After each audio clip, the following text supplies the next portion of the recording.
Hai rekan-rekan semuanya, perkenalkan saya Kusina Bayu Pramesti. Pada video kali ini, saya akan menjelaskan mengenai aplikasi penugasan mengenai Room 2 pada minggu lalu.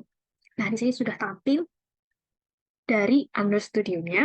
Nah, saya akan menjelaskan sedikit. Jadi, tugas ini itu kita diminta untuk menambahkan daftar list baru, yang mana pada list tersebut kita dapat mengedit ataupun menghapusnya. Nah, data-data yang kita berikan tadi itu nantinya akan ditampilkan melalui list yang akan tertera pada halaman aplikasi.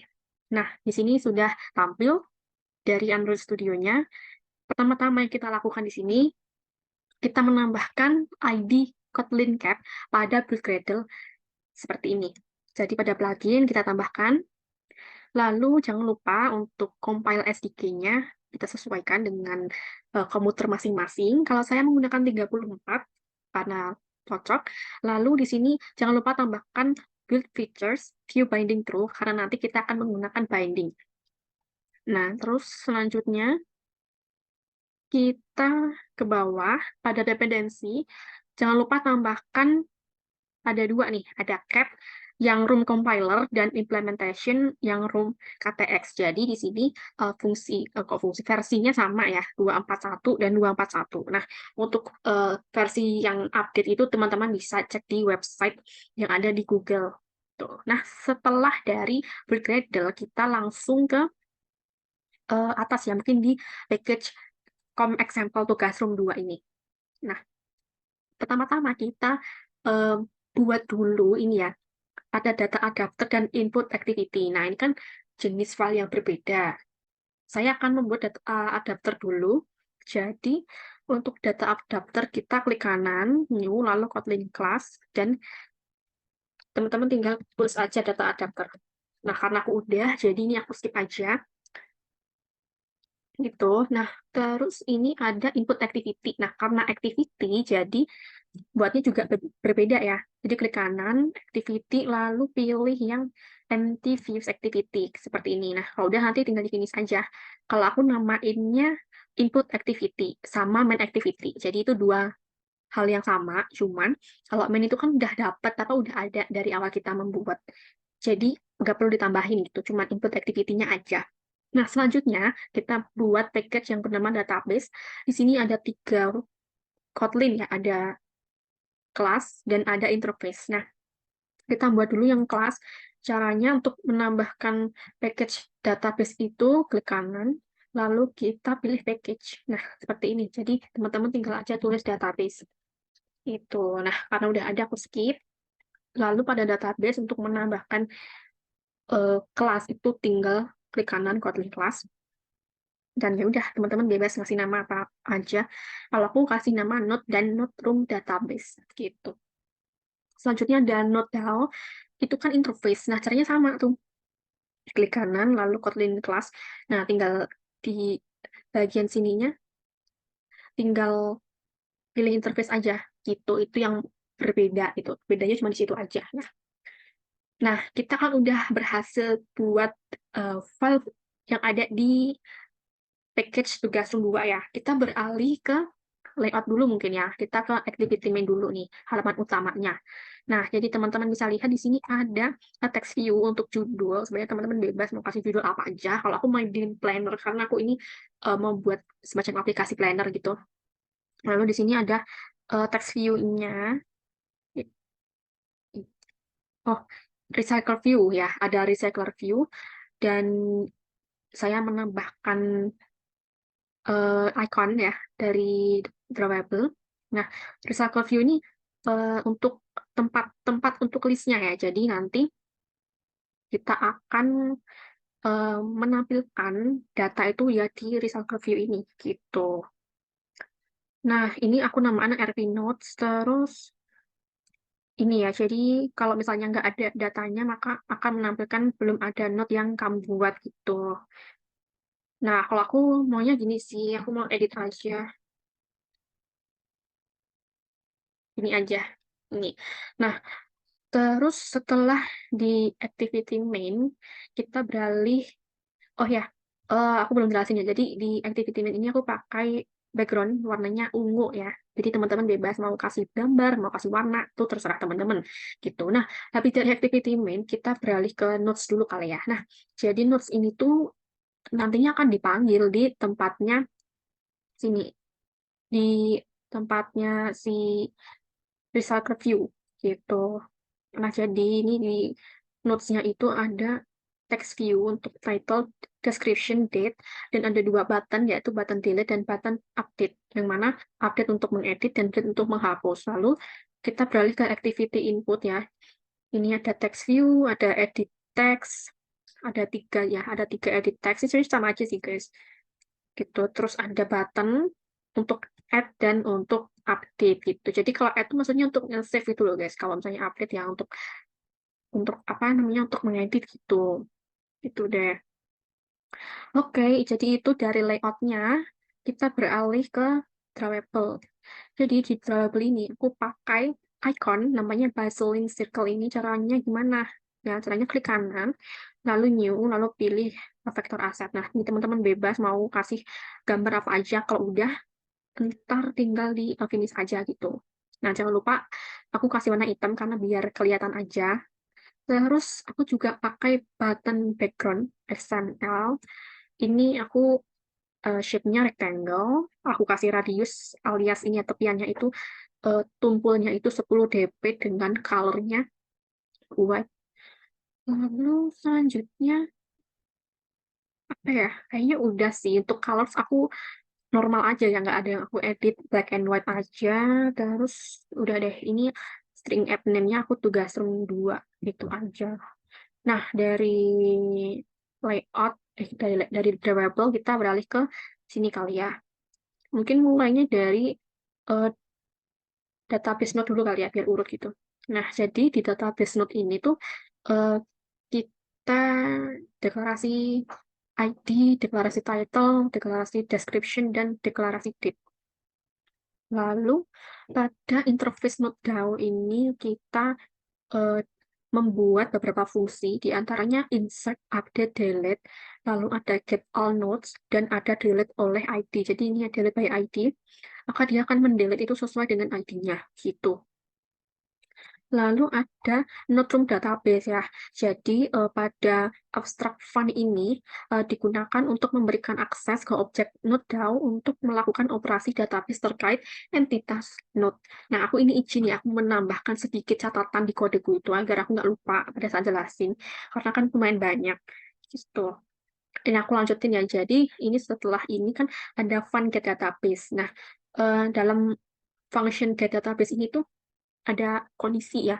Ketika instance sama dengan nol, maka dia akan synchronize atau membuat dan mengembalikan instance dari node room database.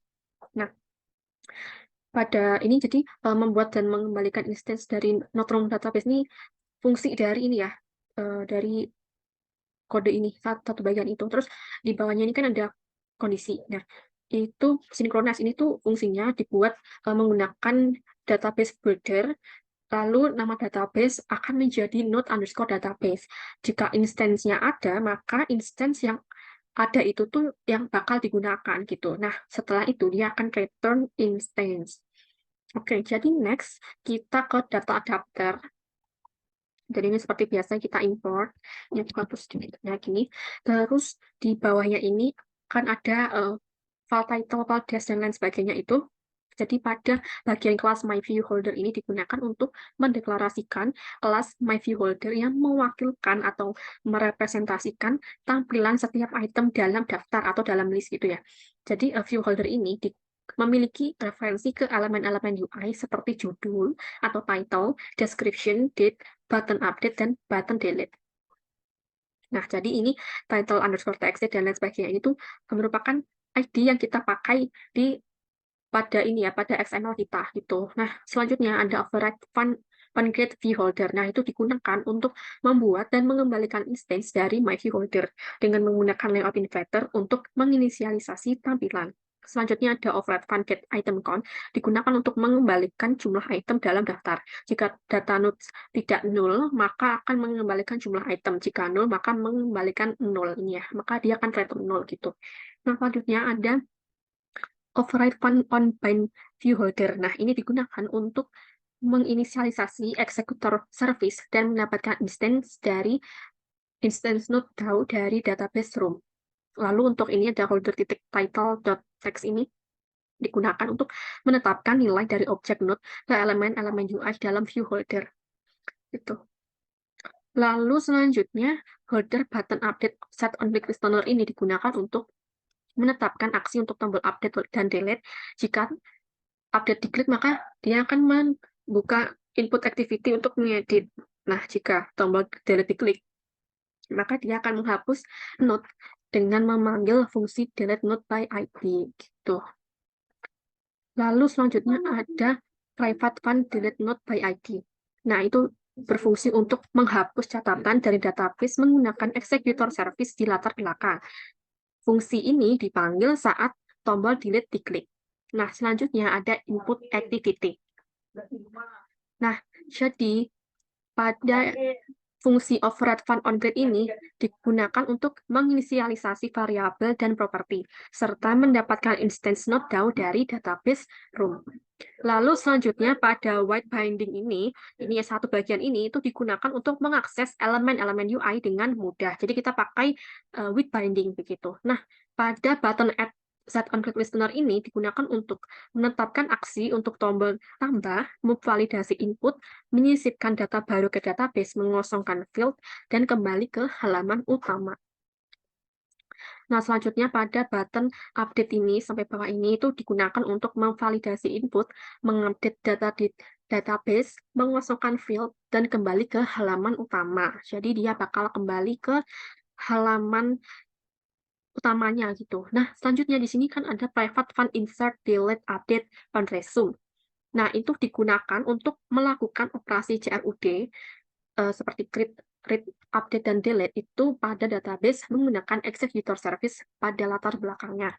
Dan yang terakhir ini ada private fund set empty field, yaitu mengosongkan semua field input setelah operasi tambah atau update selesai. Jadi dia akan mengosongkan gitu. Jadi teks yang kita inputkan itu bakal hilang.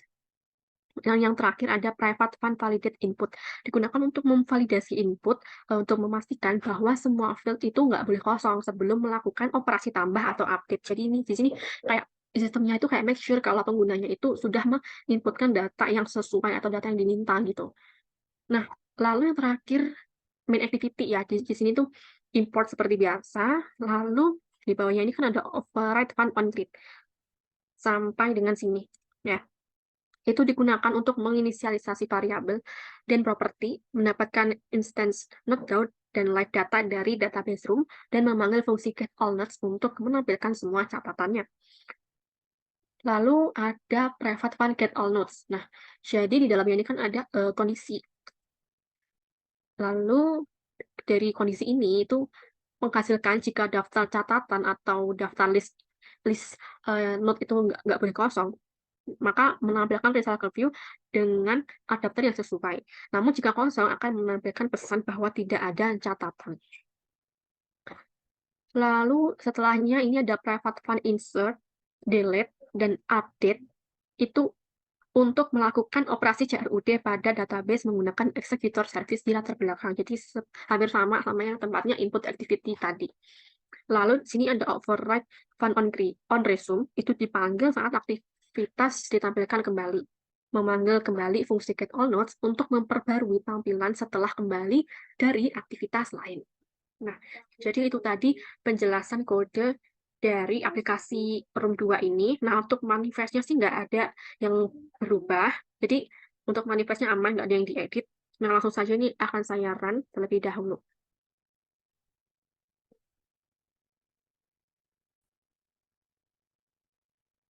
Nah, ini aku run menggunakan device, jadi teman-teman bebas mau pakai emulator atau device, karena emulatorku sedang bermasalah, jadi aku pakai device. Nah, jadi kurang lebih seperti ini tampilannya, karena fungsinya untuk planner, jadi di sini saya menambahkan data-data yang sesuai, yaitu seperti tugas-tugas dan lain sebagainya. Nah, di sini saya akan menambahkan data, contohnya tugas EKPL. EKPL, description-nya presentasi. Tanggalnya teman-teman bebas formatnya mau kayak gimana. Lalu aku klik add.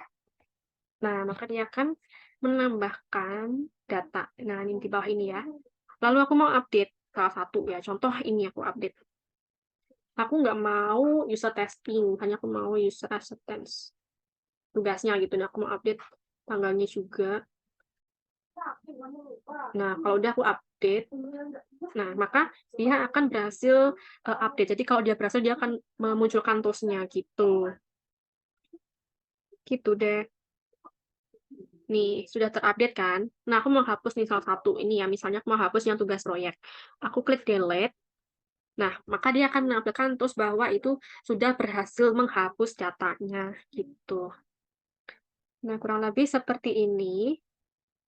Kayak aku mau contohin kalau misalnya aku update, misalnya aku nggak ngasih data apapun gitu ya. Nah, maka dia akan menampilkan kolom tidak boleh kosong gitu. Ini juga ya. Tuh, sama aja. Jadi kurang lebih seperti itu ya teman-teman, kalau misalnya kita melakukan update dan delete. Nah, begitu penjelasan dari saya. Apabila ada salah kata atau dirasa kurang jelas, saya mohon maaf sebesar-besarnya. Terima kasih semua. Semoga penjelasan ini bermanfaat.